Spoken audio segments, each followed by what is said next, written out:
हमने देखा दोस्तों अभी कश्मीर में हुए हमले को, बहुत निंदनीय है और मुझे ऐसा लगता नहीं कि देश में कोई भी होगा जिसे ये पसंद आया होगा और शायद ही कोई ऐसा व्यक्ति होगा जिसने इसकी निंदा नहीं की होगी। परंतु ये कुछ अनोखा हमला था। इसको अगर ट्रेस किया जाए इतिहास के हमलों से आतंकवादियों के, तो कुछ अनोखा था।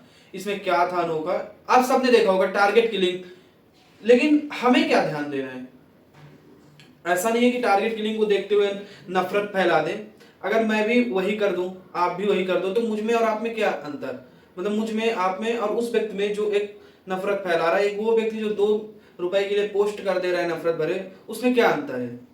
कुछ तो इस सभ्य समाज के नागरिक के हौसले से करना होगा अलग, कुछ तो सोचना होगा और देखना होगा कि नहीं, ये चीजें तो नहीं करनी है। परंतु ये जो हमला हुआ, इसको निंदा करना भी जरूरी है।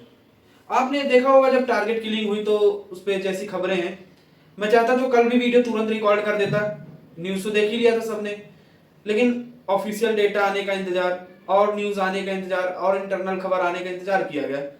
उस न्यूज में क्या था कि लोगों से पूछा गया आप किस धर्म से हो।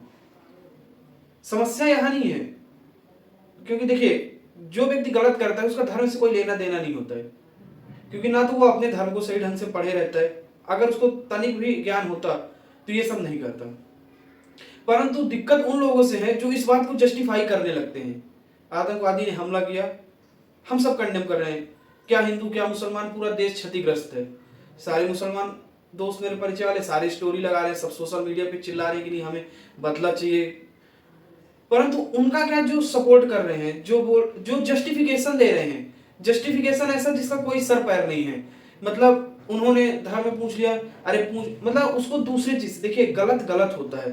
मैं गलत करूं तो वो गलत है, उस पर ये जस्टिफाई नहीं होगा कि मैंने भी, उसने भी, फलाने ढिमकाने व्यक्ति ने भी गलत कर दिया तो मैं भी कर सकता हूं। नहीं, मैंने गलत किया मतलब मैंने गलत किया, वो जस्टिफिकेशन दूसरे की गलती से नहीं हो सकती है। सबसे पहली बात तो ये ध्यान दीजिए। और दूसरी बात, हमारे मुस्लिम समाज को ये समझना होगा, अगर उनको लगता है कि ये उनके भले के लिए है, देखिए मुझे पता है सबको नहीं लगता, सब समझदार है, परंतु उनके लिए जिनको लगता है, तो ये वास्तविक रूप से आपका ही नुकसान हुआ है। ये जो नफरत फैल रही है आपके प्रति, क्या लगेगा लोगों को? सीधी सी बात, आप आइए किसी के घर जाइए, अगर आपका नाम लेकर कोई करेगा तो आप ही का नाम होगा। तो और सबसे बड़ी बात, उसमें मेजोरिटी ऑफ द हिंदूज की ही डेथ हुई, एक है जिन मुस्लिम की डेथ हुई। तो वहां पास जैसे बोला गया कि आप कलमा पढ़िए, कुरान की आयतें पढ़िए, तो सीधी सी बात है, जैसे हर हिंदू को एक भी श्लोक याद नहीं होगा। बहुत हिंदू हैं जिनको मैं जानता हूं जिनको एक भी श्लोक याद नहीं है, जिनको एक भी मंत्र याद नहीं है। उसी प्रकार मुस्लिम भी होंगे जिनको एक भी आयतें, एक भी कुरान याद नहीं होगा। तो ये जस्टिफिकेशन देना कि देखिए टारगेट किलिंग नहीं हुई है, ये आप अपनी मूर्खता का प्रमाण दे रहे हैं कि आप कितने बड़े मूर्ख हैं, आपकी समझदारी कितनी है सिचुएशन को लेकर। अच्छा, बहुत लोग बोलेंगे स्टेट का ऑब्लिगेशन की, गवर्नमेंट की गलती। एक बात बताइए, जिन व्यक्ति के परिवार वाले मरे हैं, क्या वो गवर्नमेंट के कहने पे बिक जाएंगे और ये बातें करने लग जाएंगे? ठीक इसी प्रकार आप बताइए कि क्या आप अगर उस व्यक्ति की जगह होते तो बिक जाते? अगर आपके घर का कोई व्यक्ति होता, सोचिए, अगर आप नहीं बिक सकते तो आप ये उम्मीद कैसे कर लिए कि वो बिक जाएगा? सेम ही प्राणी है ना, सेम ही धरा में पैदा हुए हैं। जब मैं धरा की बात करता हूं तो आप जिस राज्य से भी वीडियो देख रहे हो वहां की बात, और मैं जिस राज्य से बना रहा हूं वीडियो वहां की बात नहीं हो रही। हम सर्वसम्मत धरा की बात करते हैं, हम स्वदेश की बात करते हैं, हम भारत की बात करते हैं, जहां से भी होता है। अब रही बात, ये हो गया, इस पे सवाल ना सब पे उठेंगे। नेशनल सिक्योरिटी एजेंसी पर भी सवाल उठेंगे, सरकार पर भी उठेंगे, और उठने भी चाहिए। क्यों हुई फेलियर? आपकी ड्यूटी वही है। लेकिन इसका मतलब ये नहीं कि हम उनका साथ छोड़ देंगे। We stand firmly with them at extreme level, और हमें खड़ा होना होगा, क्योंकि ये अपने देश की बात है। इस पे जाति, धर्म, मजहब का लेना देना नहीं है। जब नुकसान होता है तो पूरे देश की होती है। अभी आप देखिए, उन आतंकवादियों को मारने में जितना भी खर्चा होगा, देश का पैसा खर्चा होगा ना, क्या हिंदू क्या मुसलमान, सबके टैक्स का पैसा जा रहा होगा ना उनको गन डाउन करने में। ऐसा तो नहीं कि नहीं मेरा ही बस जा रहा है, सबका नुकसान हो रहा है। लेकिन आपको क्या लगता है, किसी, ये जो 3-4 आतंकवादी आए होंगे इतना नुकसान कर गए, इनको मारने से कुछ हो जाएगा? कल फिर आएंगे? क्या इतने दिन से मारे जा रहे हैं तो कुछ असर हो रहा है? नहीं हो रहा है, सब आते हैं फिर से मारे जाते हैं। इनकी ना जड़ों तक पहुंचना होगा। जैसे लश्कर ए तैयबा का एक विंग है ये, तो हमें पहुंचना होगा, हमें बताना होगा कि देश के, अगर आप हमारे देश के दुश्मन हैं तो विदेश के, विश्व के, धरती के, गैलेक्सी के किसी भी कोने में आप रहिए, आप सुरक्षित नहीं है अगर आप भारत के दुश्मन हैं। That should be the strong point, कि आप कोई भी हो, और हमें उन्हीं की दवाई उन्हीं को देनी चाहिए। इंग्लिश में जो कहावत है ना कि let them have the taste of their own medicine, तो उसी अंदाजे में जवाब देना चाहिए। परंतु ऐसा नहीं, देखिए महाभारत में अश्वत्थामा ना मृत्यु से नहीं डरता था, तो भगवान ने उसकी मृत्यु ही छीन ली कि अब तुम मृत्यु के लिए तरसोगे। तो जो व्यक्ति मरने आया है उसे तुम मार दोगे तो उसके तो शौक पूरे हो गए, उसको मौत के लिए तड़पाओ। सजा ऐसी होनी चाहिए। चिल्लाने के लिए मैं भी चिल्ला सकता हूँ, गुस्सा बहुत है, और मेरे ऊपर ही नहीं, देश के जितने भी लोग हैं सबके ऊपर गुस्सा है। परंतु क्या ये गुस्सा किसी ऐसे लोगों का साथ देखकर या किसी ऐसे लोगों का विरोध करके शांत होगा जिससे देश का कोई फायदा ना हो? नहीं होगा ना। हम सब देश के लिए खड़े हैं और देश के लिए ही लड़ना चाहते हैं। हम कितनी भी बातें कर ले, लेकिन जब देश की बात आती है तो हम एक हो जाते हैं। हम मैच देखते हैं और जब भारत का परचम लहरा रहा होता है तब हम फिर ये नहीं देखते कि कौन खेल रहा है, हिंदू खेल रहा है कि मुसलमान खेल रहा है। सभी की बॉलिंग अच्छी है तो अच्छी है, दैट्स इट। फिर हम ये नहीं देखते कि सभी क्यों अच्छा खेला, नहीं, हम सब साथ में प्रेस करते हैं।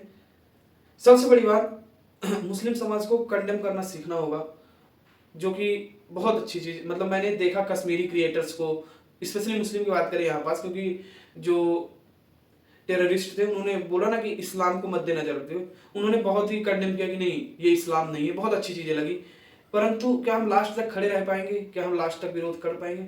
देखिए रामधारी सिंह दिनकर जी की एक कविता है कि युद्ध नहीं जिनके जीवन में वो भी बड़े अभागे होंगे, या तो रण से भागे होंगे, है ना। तो युद्ध तो लड़ना पड़ेगा, एक शहादत ही सही।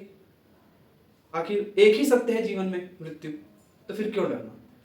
लड़ना है, देश के लिए जीना है।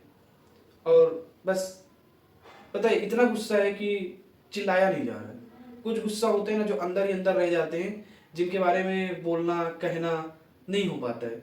शायद ये गुस्सा भी कुछ वैसा ही है।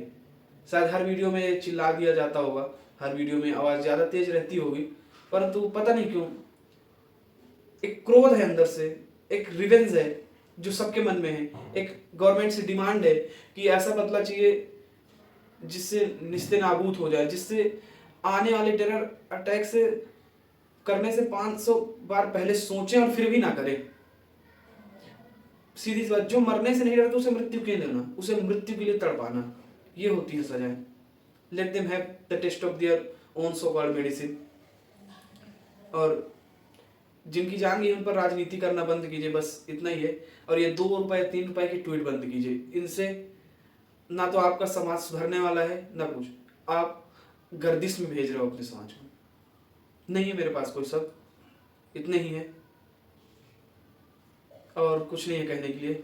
इसी के साथ आशा है कि आप सब इस दुख भरे क्षण में हर एक व्यक्ति, हर एक शहादत व्यक्ति के साथ सपोर्ट में खड़े हैं और हर संभव प्रयत्न, और आर्मी के सपोर्ट में खड़े हैं जो गन डाउन कर रही है उनको।